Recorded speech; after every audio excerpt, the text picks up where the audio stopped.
Kahapon nga mga katakaw ay may tukoy na naman tayong tinimusan. Ay sobrang nabusog ang matakaw na babae eh. Biruin mo, hindi na nakapaghapunan tapos sa gabi ay hindi agad nakatulog. Paano ga naman hindi mabubusog ay hindi lang isang bahay kunding dalawang bahay ang kinainan.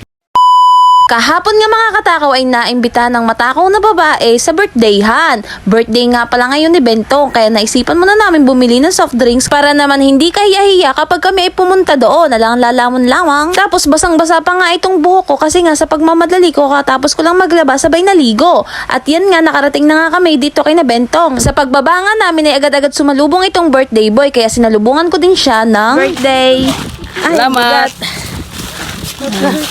Sila nga pala ang mga kasama ko, pinsan ko at kapatid ko. Tapos sa pagdating namin kina Bentong ay ginigisa pa pala ang maraming hotdog. Buti na lang luto na yung pansit kaya sinandok na ito ni Bentong. Pinapakain na nga kami kaso hindi muna kami kumain kasi hindi pa nga luto yung spaghetti. Kaya kami ay nagpahangin muna dito. Pagkatapos ay nakaramdam din kami ng gutom kaya sumandok na ako ng apritada sabay 2 piraso ng adobo. Dinagdagan ko pa yan ng isang sandok ng pansit at kahit wala pang spaghetti ay ating titimusa na. Ating titimusa ng handa ni Bentong.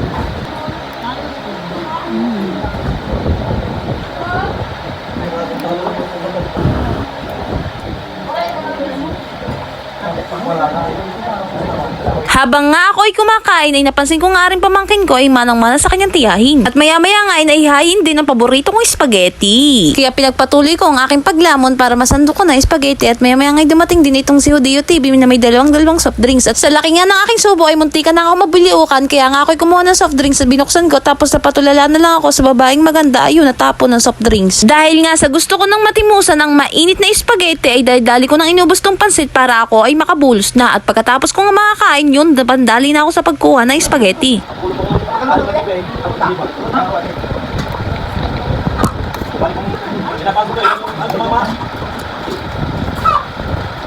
At yun, success ang aking tanghalian. Kaya nga pagkaset ng video, okay, ako'y muna'y umalis din kasi nga maingay. Tapos nakita ko nga rin batang ari, napaka-cute. Kanino kaya tong anak? Ay tunay yan, napakagandang lahi. Iyon daw ipamangkin ni Bentong. Tapos nagdatingan nga tong kapatid ko, tsaka to si Kaulagay. Sa pagdating nga nila, ay may dumating din mga malalakit na putahe. Kaya tinimusan ko rin butche at pagkain ko ay napakasarap din at ayos din. Tapos maya-maya nga ay nagpaalam na din kami kay Bentong. Pagkaalis nga namin kina Bentong ay dumaan muna kami ng school para sunduin itong pamangkin ko na makulit at sakto naman yung dating ko at nag-uuwian na sila at yan palang teacher ko. Shoutout nga pala sa teacher ko. Yan ang favorite ko teacher. Charot, lahat naman ay paborito ko. Baka magselos yung iba. Nang masundo ko nga rin pamangkin ko, in-interview ko kamusta ang school. Sabi niya yun, nakatayo pa din. Hindi naman nagagalaw ang school. Tama nga naman, akala ko yun ay naililipat eh. Nang makauwi nga kami ng bahay ay birthday din pala ngayon ng tiyuhin ko. Ay matik na may handaan. Kaya matik na may matitimusan. Kaya binati ko muna ang aking tiyuhin. Birthday! Happy birthday! I love you, I love you.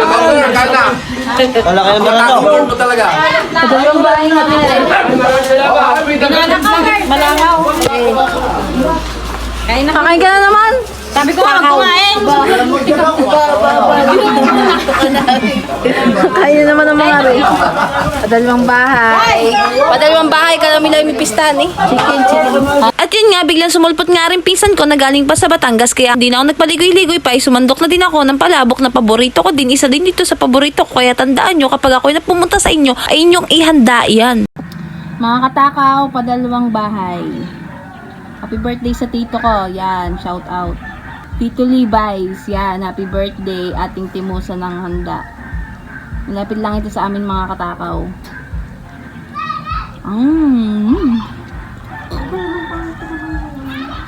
Stop. Kapartner ng palabok. Puto.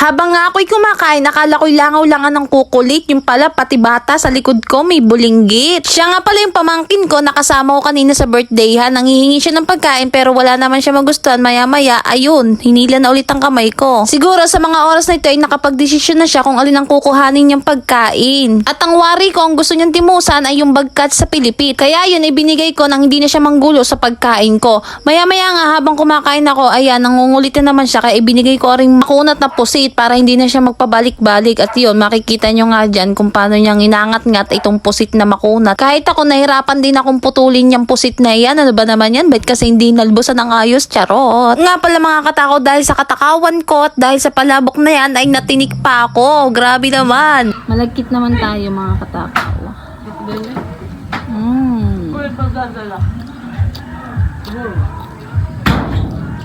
Pop.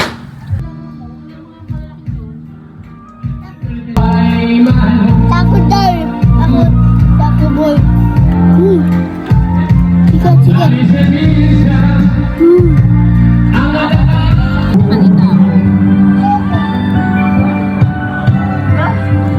Tuto.